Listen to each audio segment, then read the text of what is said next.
Hello students, welcome to my channel Sriram EduTalk.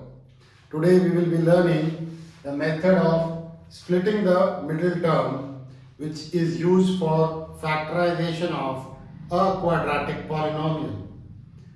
So I'll make you understand this method by taking some example.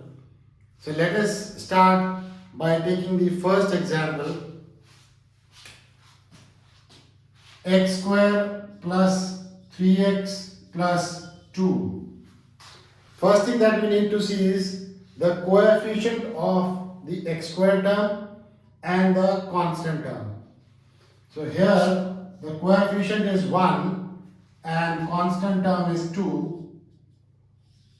What we will do is we will multiply these two, and whatever number we obtain, we will make factors of this number in such a way that we get two suitable numbers which upon multiplication gives me 2 and which upon addition or subtraction, actually a combination of it, should give me the middle term along with the sign. Like here the sign is plus 3x. So I will use 2 and 1 only to make 3. This is the best way. So what I will do is I will split the middle term into two terms, 2x and 1x. The first and the last term I will write as it is. Okay. That is done. Next term is grouping of first two and the last two terms. So if you see, I have grouped these two terms. Now I will take common out of these two and these two. I am sure you will be knowing how to take common. So out of these two x is common, I am left with x plus 2, and out of these two, as nothing is common, so I am taking 1 common. One thing important to note here is that I should be getting the same bracket, that is the same terms in both the brackets along with signs. And the last step now would be writing down one of the same brackets as one of the factor multiplied by what is left outside as the second factor. So these are the two factors of our quadratic polynomial x square plus 3x plus 2.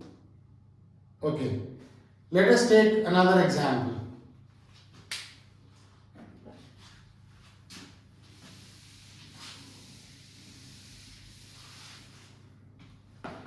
X square minus 18x plus 77. So in this case also you can see the coefficient of x square is 1, whereas the constant term is 77. I'll make factors of 77, which again is quite simple, 7 into 11.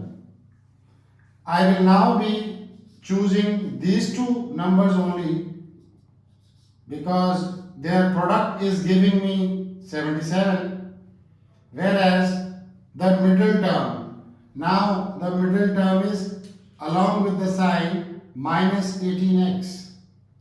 So I will try to make minus 18 out of these two numbers only, which is as follows. Let's put it in our expression. So in place of middle term minus 18x, I'll write down minus 7x minus 11x.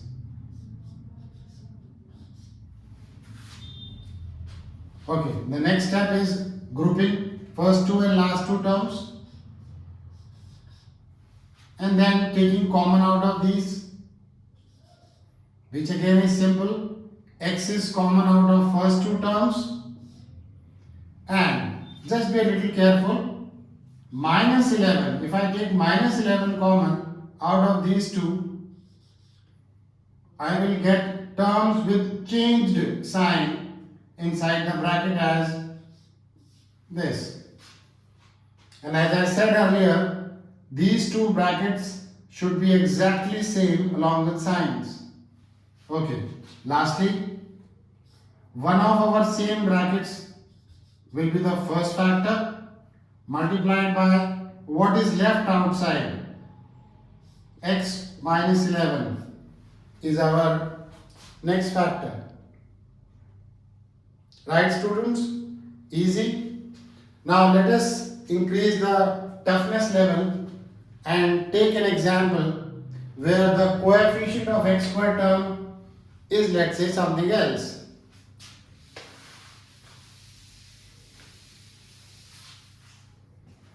I have another example for you. 4x squared minus 12x plus 9.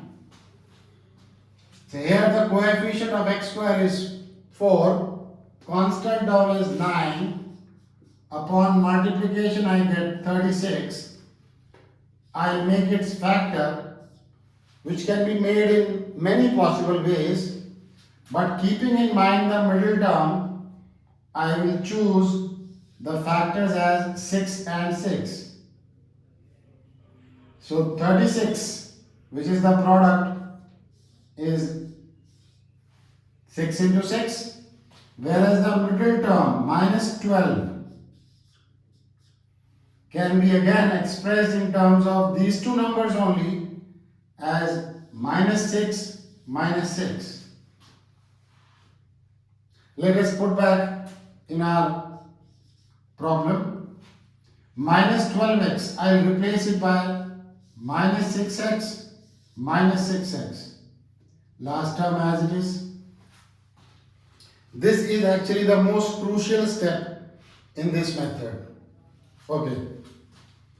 The first two terms and the last two terms, when grouped and taken common, if you see here, the common is 1, 2 and 1x. Upon taking common, I will be left with 1, 2 and 1x here. 2 into 2, 4 x square, and I will be left with only a 3 over here. Intelligently we can write down the next bracket also as the same, and then think upon reversely that if we have written this inside the bracket, what should be common outside. So as you can see, 2x minus 3, if written inside, I should be taking a minus 3 common out of these two. Remember, minus 3, because I have to get the first term as minus 6x. Okay, so my two brackets are same. I will write down this only as the first factor multiplied by what is left outside as the other factor. And as you can see, these are two like factors which may be written like this as well. So this was the example where the coefficient of x square is not 1, slightly tougher one. I am sure you must have understood the method completely, and now you can apply the method in solving many more problems like this for factorizing a quadratic polynomial. This method is also useful for getting the zeros or roots of a quadratic equation. So if you are in class 10, then you can use the same method to get the roots of a quadratic equation. Hope you have liked and enjoyed the video. For many more such interesting short videos, please subscribe to my channel, and also please don't forget to press the bell icon so that you can get updates of my next videos. Thank you.